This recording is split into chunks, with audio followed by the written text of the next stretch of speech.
Ngabuzwa omunye ngilanga kwesinye seyiteshi ethi baba Mkhize ke kwenzeke uma ungena kugobela athi awunalutho.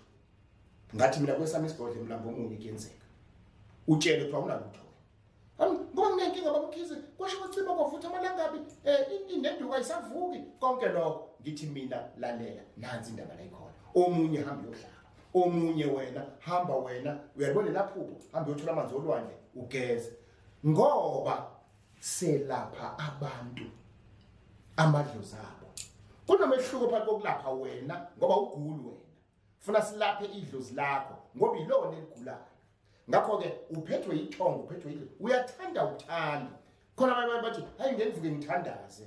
Ukuthandaza phela angithi uxhumana nalona ethongweni lakho owayethandaza bese uyasizakala. Musu ukuthatha njenge status ese-civilization ukuthi ngoba wena uyathandaza umuthi awusebenzi kodwa awusebenzi nje umuthi mhlambe indaba ingoba idlozi lakho either lufuni noma liyawufuna kodwa kuze umuthi orong. Ufana nomuntu othwasayo athwasise ngempande ongeyona bese ethi ngathwasa kodwa ngenzeki lutho.